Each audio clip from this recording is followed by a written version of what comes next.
আজকের বাজার দর নিত্যপণ্যের হালচাল বোরহানুদ্দিন রাত নিউজ।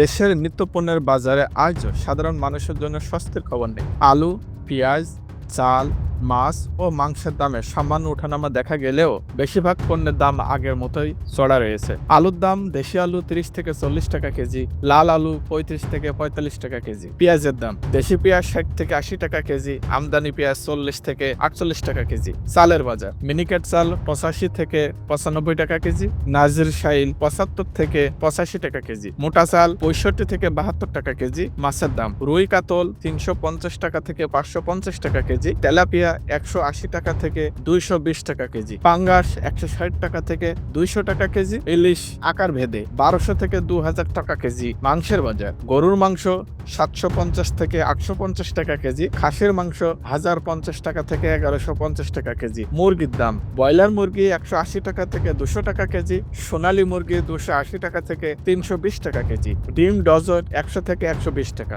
বাজার বিশ্লেষণ ব্যবসায়ীরা বলছেন পরিবহন খরচ ও সরবরাহ ব্যবস্থার কারণে অনেক পণ্যের দাম কমানো সম্ভব হচ্ছে না। অন্যদিকে ক্রেতারা বলছেন আয় না বাড়লেও নিত্য পণ্যের দাম বাড়ায় সংসার চালানো দিন দিন কঠিন হয়ে উঠছে। রাত নিউজ বাজার দর আপডেট, প্রতিদিনের বাজার পরিস্থিতি জানতে চোখ রাখুন আমাদের সাথেই।